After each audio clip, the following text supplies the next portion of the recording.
The March 25th, 2019 meeting of the Environment and Public Works Committee will now come to order. Will the clerk please call the roll? Mr. Baroth? Here. Chairman Brew? Here. Ms. DeFlorio? Here. Mr. Flagler-Mitchell? Here. Mr. Howland? Here. Mr. Mafucci? Here. Mr. Wilt? Here. Is there anyone signed up for the public forum? There is not. Is there anyone present who has not signed up to speak who would like to address the committee at this time? Seeing that there is none, the next item on the agenda is the approval of the minutes. You have the February 25th, 2019 minutes of the Environment and Public Works Committee before you. They will stand approved unless the clerk is notified of any changes by the end of the day. The next item on the agenda is new business. Mr. Clerk. Referral 19-0073. Move it, Mr. Chairman. Second. Moved by Legislator Wilt, seconded by Legislator DeFlorio. Questions on the floor, Legislator Wilt.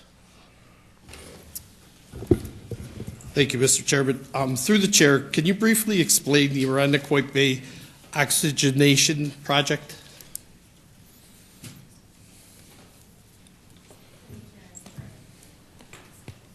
Through the chair. Sure, this is a several-year effort where we inject oxygen into the bay at 2 different locations to help with the water quality of the bay during the summer months. Thank you. Legislator DeFlorio. Through the chair, have you identified specific streams for the stream monitoring or creeks for the erosion repair project?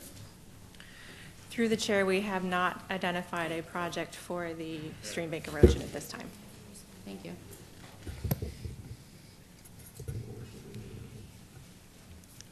Any further discussion? Seeing none, all those in favor, please signify by saying aye. Aye. Those opposed? Item carries. Next item, please. Referral 19-0074. Moved by Legislator DeFlorio, seconded by Legislator Howland. Is there any discussion? Legislator Baroth. Thank you, Mr. Chair. Through you to the administration, I had a couple of questions about the properties not owned by the airport in terms of obstructions.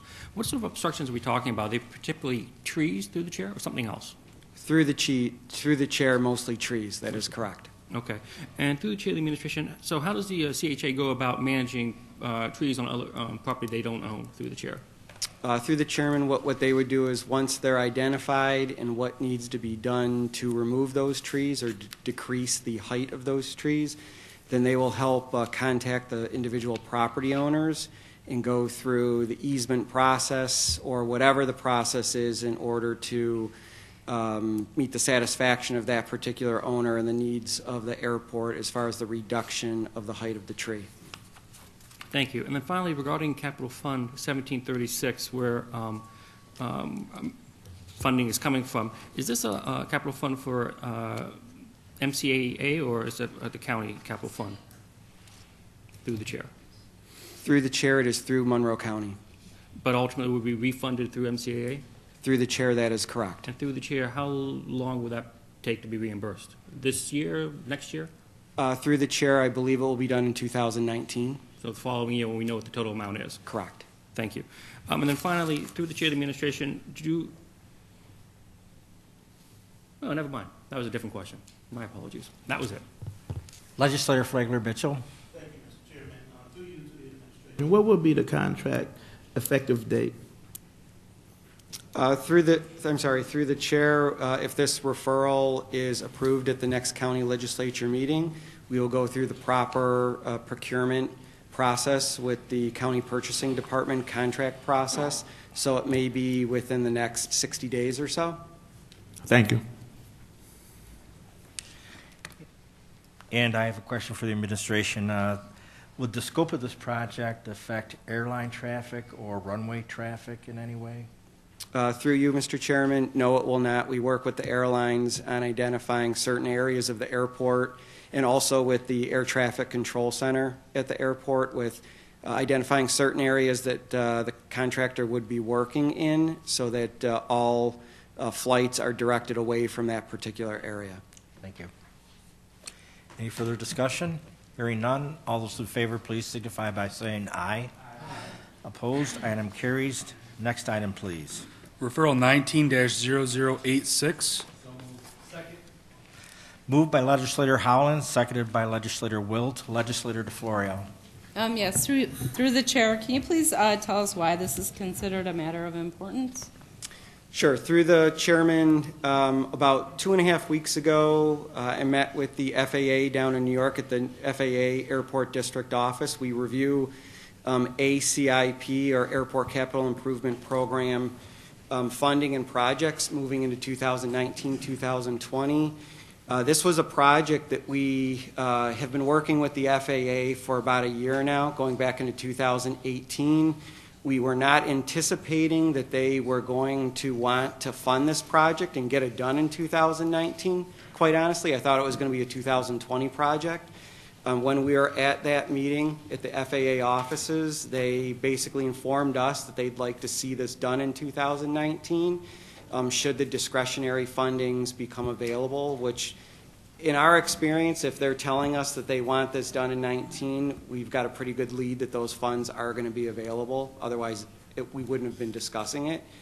And so what they wanted to do is get the paperwork side of things done ahead of time, and we need to kind of speed things up a little bit. So that's why you're seeing it here today in front of this committee. Thank you. And then the other question I had through the chair is, did this project get approval at Planning Board? Through the chairman, yes, it did. Thank you. Legislator Flagler Mitchell. Yes, thank you, Mr. Chairman. Through you to the administration. What are the expected dates and terms of the contract with the CHA? I'm sorry, through the chairman, with CHA, the contract amount is for $34,000, and that's to help with the FAA paperwork and to write the bid specs that are going to be needed for this project if it is approved by this body and ultimately funded by the FAA.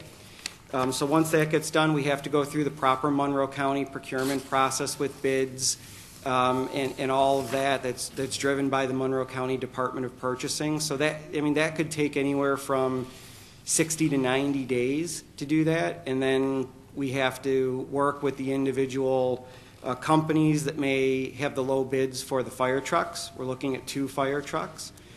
So that could take a period of time. That could take up to 6 months, maybe 9 months, depending on what the backlog is with the manufacturer. And certainly then looking at the actual equipment side or the infrastructure side of what we're looking at doing, that answer, quite honestly, is going to come when we identify a contractor and start working with them on when they can start the work and when they can get that scheduled. I would like to see it done sooner versus later, to be honest. Okay, thank you so much. Just one last question. Do you know how old the old trucks are?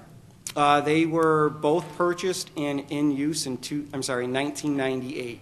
Right. So they are just over 20 years, which is the expected lifespan for a fire truck vehicle per the recent FAA advisory circulars. Thank you. You're welcome. To the administration, I have a question that's somewhat similar to Legislator Flagler Mitchell's, is that the 2 firefighting facility trucks that you're replacing, will the county be selling those trucks? And if so, is the county entitled to the proceeds of those sales? Through the chairman, we haven't quite gotten that far yet. I do believe that those vehicles will probably end up going to county auction.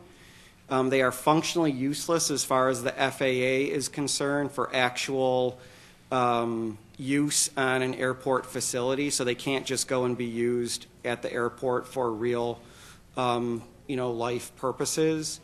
Whether that goes to the county or to the Monroe County Airport Authority, I think the FAA would be very clear in stating that all FAA-funded utilities or FAA-funded infrastructure, FAA-funded equipment, those proceeds must stay on airport property or stay with the Monroe County Airport Authority in some capacity. Yes, thank you. That was actually my follow-up question.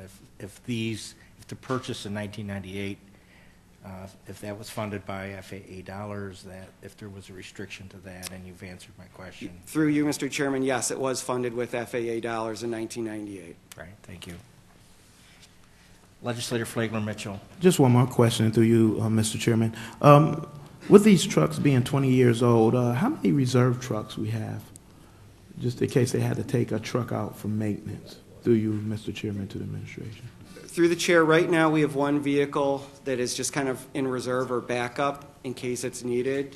You know, the airport and the fire department is a very good working relationship, a good intermunicipal agreement with fleet, with county fleet. And so, fortunately, we get priority on these things. And so if there's a problem, we can get it down there and get it repaired within a short period of time. Or even if an instance arises where it's under repair, but we need to get it back into service for some reason, it's right on, I mean, as you know, fleet's right on airport property, basically. Right. So getting it back over to the fire station is not very difficult. It's a very efficient system. Thank you. Any further discussion? Seeing none. All those in favor, please signify by saying aye. Aye. Opposed? Item carries. Are there any other matters to come before the committee? There being no other matters, the March 25th, 2019 meeting of the Environment and Public Works Committee stands adjourned. The next meeting of the Environment and Public Works Committee will be held on Monday, April 22nd, 2019 at 5:45 p.m.